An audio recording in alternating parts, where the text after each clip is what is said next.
kali lipat dari harga biasa. Itu baru motor di BGN.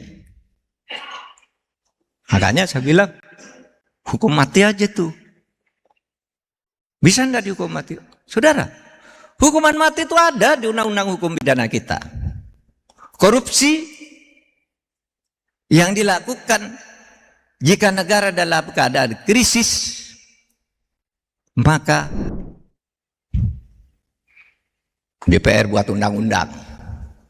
Pakai pasal pesanan. Tolong dong, ada pengusaha. Tolong pasal ini dimasukkan, bayar. Pasal tembakau bunyinya begini ya, bayar pabrik rokoknya. Pasal kehutanan begini ya bunyinya, bayar kepada DPR itu. Sehingga Pak SBY bilang, wah kalau gitu mafia hukum itu lebih tepat karena hukum sudah amburadul. Kenapa hukum amburadul? Itu tadi pendidikannya itu filosofinya tidak belajar pada apa yang dituntutkan oleh agama dan kearifan budaya bangsa kita. Itu. Lalu banyak mafia peradilan. Mafia peradilan menjadi mafia hukum. Nah, di mafia hukum ini udah rusak. Kalau ada orang korupsi,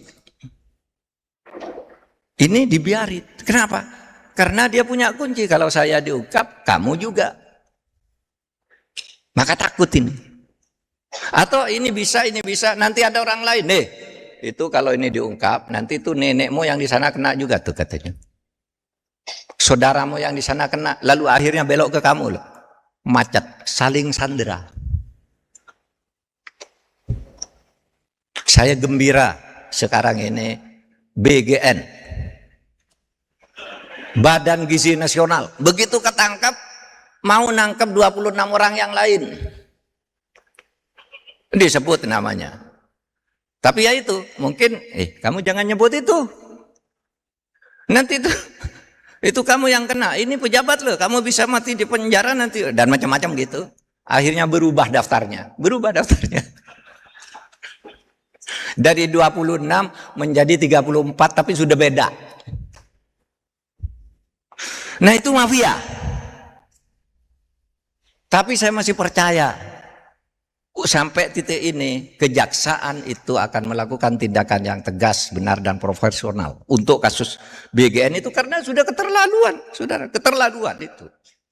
Gimana mesen ribuan motor, dibayar lebih dulu harganya 2 kali lipat dari harga aslinya, pabriknya belum ada, saudara tahu, disiarkan, barangnya belum ada. Gedung pabriknya masih akan dibangun mulai pakai ini. Motornya belum ada sudah dibayar lunas 2 kali lipat dari harga biasa. Itu baru motor di BGN. Makanya saya bilang hukum mati aja tuh. Bisa enggak dihukum mati? Saudara, hukuman mati itu ada di undang-undang hukum pidana kita. Korupsi yang dilakukan jika negara dalam keadaan krisis, maka bisa dijatuhi hukuman mati. Menurut KUHP yang sekarang, hukuman mati itu bukan hukuman pokok, tapi hukuman khusus. Dengan pertimbangan khusus, dan itu tadi. Tapi kan belum ada. Koruptor kelas kakap yang triliunan itu yang dihukum mati, tidak ada. Kalau narkoba udah banyak yang dihukum mati. Pembunuhan berencana banyak, pengkhianatan terhadap negara banyak, tapi koruptor belum. Mestinya dalam skala tertentu kalau sudah jebut T atau ratusan miliar merugikan negara gitu, di atas 100 miliar, jangan hukuman maksimalnya, jangan hanya hukuman seumur hidup, tapi di atas itu dengan pertimbangan khusus, hukuman mati bisa. Maka saya bilang, kemarin saya ulangi, ada anak-anak IAIN yang belajar agama syariah, itu usul. Pak, agar pemberantasan korupsi efektif, itu Pak setiap koruptor potong tangannya aja sesuai dengan hukum Islam. Saudara, dipotong tangan tuh enteng. Apa potong tangan? Itu kan keras mencuri kambing, zaman Nabi itu kan gitu. Mencuri hartanya orang dari rumah ke rumah, menjebol rumah orang, mencuri itu baru potong tangan. Ini korupsi.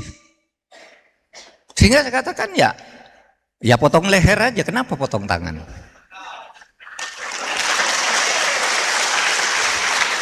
Iya loh. Jangan sok-sok mau pakai hukum Islam, nggak ada. Di negara Islam tuh koruptor banyak.